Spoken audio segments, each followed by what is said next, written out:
Os Saiyajins têm muita história, sabemos pela sua própria lenda que aparece o Super Saiyajin a cada 1000 anos, mas existe algo de contraditório. Realmente o Super Saiyajin apareceu há 1000 anos?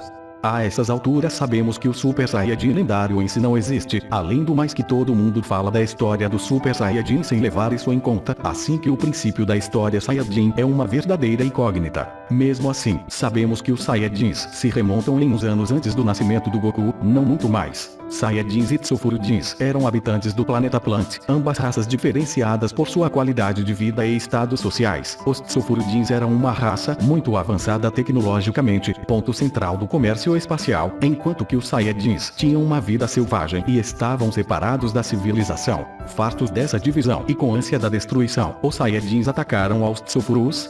Teve a casualidade em que em plena guerra civil, apareceu uma lua cheia, astro que só aparecia a cada 8 anos no planeta Plant, coisa que fez com que os Saiyajins ficassem em vantagem nessa batalha. Apareceram então os Ozarus. Com o planeta Plant em suas mãos, agora chamado de planeta Vegeta, começaram a descobrir novas formas de expandir seu império, já que a tecnologia que deixaram os Tsufuru permitiam viajar a outros planetas. Mas esse avanço tecnológico logo ficaria curto, e os Saiyajins começaram a ser conquistadores e a ser comerciantes, e começaram a vender o planeta que conquistaram em troca de avanços tecnológicos. Os Saiyajins, para aumentar suas conquistas, enviaram bebês com um poder de luta mais baixo, para mandar a planetas como a Terra, quando tivessem adultos podiam conquistá-los. Todo esse aparato tecnológico lhes fez entrar na parte comércio espacial. Frieza lhes propôs trabalhar para ele em troca de vantagens. Mas Frieza é muito Frieza e logo se deu conta dos perigos de tratar da raça Saiyajin, uma raça orgulhosa astuta, e cada vez mais ficavam mais fortes.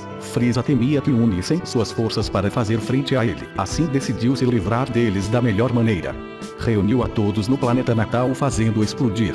Mas fora do alcance dessa explosão, sobraram alguns Saiyajins. Vegeta, Raditz e Nappa, que passaram a fazer parte do exército do Frieza. Goku, que estava em sua missão de conquista no planeta Terra. E se nos centramos no anime, Paragas e Broly, que foram expulsos do planeta pelo próprio Rei Vegeta. Turles, que também estava em uma missão na conquista de outro planeta. Tarly, que foi expulso do planeta por seu pai Rei Vegeta. Bardock, que foi enviado ao passado por causa da bola de energia de Frieza. Aparência. A aparência dos Saiyajins é algo como os guerreiros da galáxia, violentos com cabelos extravagantes, e uma constituição preparada para a luta. Destacavam por terem cauda, o que os diferenciava de outras raças humanoides, como por exemplo os mesmos humanos. Graças a essa cauda, podiam transformar-se em gigante. Seus nomes. Creio que a estas alturas todo mundo já sabe que está inspirados em vegetal. Vegeta vegetal, Nappa Nabó. Nível de força. Seu nível de força comparado com outras raças que vimos no universo Dragon Ball não é grande coisa. Sim que havia Saiyajin extremamente poderosos, mas é algo que encontramos em outras espécies. Mesmo assim, um guerreiro raso base não era muito afim dos treinamentos. Por mais forte do que a média ele fosse, seguia sendo mais fraco do que outros exemplares especiais, como a Força Especial Ginyu, ou mesmo Frieza. Vantagens. Estilo de cabelo fixo. Mesmo assim não se salvavam da calvície. Quem diria o Nappa? Zenkai. Esta estranha e sublime vantagem que lhes fazia aumentar de poder depois da derrota. Isso em parte fazia mais vagos os Saiyajins. Por isso mesmo não necessitavam de treinamento, já que encontravam um rival mais forte que eles. Eram derrotados até conseguir um poder maior e vencer. Corpo preparado para a luta. Podíamos ver Saiyajins robustos, gordos e fibrados, mas não vimos nenhum Saiyajin fraco ou magro. O físico dos Saiyajins estava preparado para a luta desde o início. Controle de Ki. Vimos continuamente que os Saiyajins tinham um controle de Ki bastante avançado comparado com os de outras espécies. Não víamos nenhum, ou quase nenhum soldado raso do exército de Frieza lançar raios de energia, coisas que os Saiyajins faziam. E desde pequenos, um exemplo disso é Goku soltando um Kamehameha. Transformações a mais. Isso é algo que vemos em várias raças do espaço em Dragon Ball. Como por exemplo os Arbon. Os Saiyajins são capazes de se transformar para aumentar seu poder. Como foi dito, não é um detalhe muito especial. Recordemos que há espécies que se transformam para poder reduzir seu poder, que é enorme. Como por exemplo o Frieza. Boa capacidade reprodutiva. Esse é um detalhe que nos mostra no princípio de Dragon Ball Z, quando Vegeta se surpreende que Goku engravidou uma humana. Não sabemos até que ponto eram compatíveis os genes Saiyajins com outras espécies. Pelo menos como humanos, são 100% compatíveis e muito mais eficazes do que sua própria espécie. Saiam com um poder muito maior que os Saiyajins puros. Transformações. A transformação mais básica dos Saiyajins é de Ozaru, ortogando unicamente ante um astro que consiga ter a capacidade certa de raios brutos, como por exemplo uma lua. A partir dessa vantagem, os Saiyajins desenvolveram a capacidade de criar sua própria luas artificiais, para alcançar dita transformação em combate e invasão. Logo vinha ao lado oposto a Ozaru, o Super Saiyajin lendário, uma transformação que muda o estado físico dos Saiyajins, mas que lhe dá um aumento de força impressionante, olhos azuis e um cabelo dourado. O Super Saiyajin 2.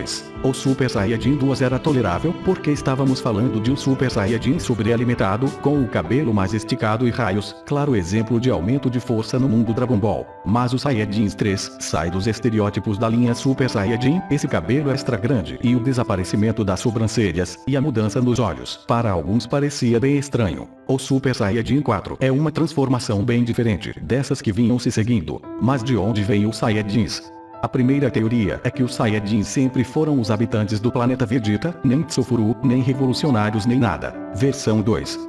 Que os Saiyajins eram habitantes do planeta Plant junto com os Tsufurus, mas os Saiyajins ao ser mais numerosos e ter mais tecnologia, tinham o domínio do planeta. Foi então quando os Saiyajins, dominados por sua selvageria, descontentes com essa separação, atacaram os Tsufurus e os venceram. Versão 3. É que uma nave à deriva aterrissou no planeta Plant. Os Tsufurus usaram os Saiyajins para seus experimentos, e quando se cansaram deles, os expulsaram fora da civilização, coisa que incomodou aos Saiyajins e acabaram os atacando.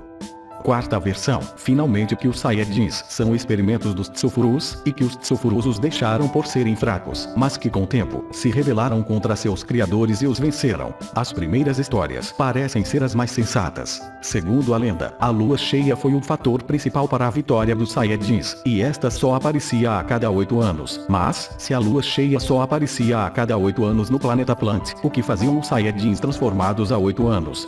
Por que demoraram tanto para atacar?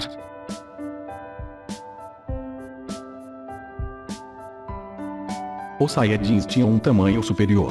Aqui que a Toei, não sei por que motivo, decidiu que os Saiyajins tinham um tamanho corporal maior que o normal, contado por Kaiô. Foi um detalhe meio estúpido, a não ser que os Tsufurus fossem anões.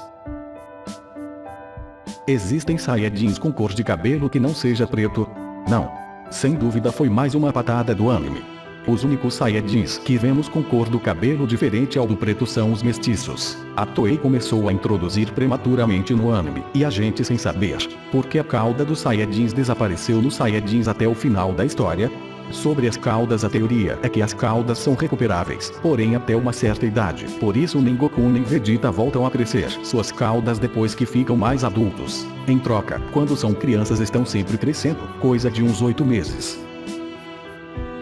Todos os Saiyajins podem alcançar o estado de Super Saiyajin? Sim, mas a mesma lenda os privava. Segundo a lenda, aparecia um Saiyajin lendário a cada 1000 anos. Isso fazia pensar entre os mesmos Saiyajins que se tratava de um elegido, não de um Saiyajin normal e com uma capacidade de luta superior, coisa que podiam alcançar qualquer um deles, com muitas batalhas nas costas e um treinamento decente. E então Broly, o personagem Broly, podemos tomar de duas maneiras. É um Saiyajin lendário que aparece a cada 1000 anos, nascendo com um poder fora do normal com 10.000 de poder de luta, e segundo as indicações de Paragas, com uma violência indomável e com um poder que não parava de aumentar. Versão 2. É um Saiyajin a mais normal e que nasceu com essas virtudes, e que seu poder ao ser retido por Paragas acabou explodindo de uma maneira muito mal.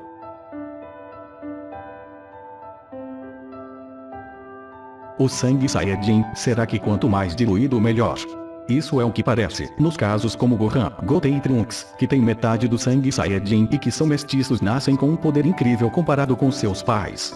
Em Goten e Trunks muito mais destacável, mas logo nos encontramos com Pan, que tem um quarto de sangue Saiyajin, mas pelo pouco que demonstrou no final de Dragon Ball Z, parece ser superior do que os mestiços que tinham metade. Assim parece que o sangue Saiyajin parece aumentar sua eficácia quanto menos é.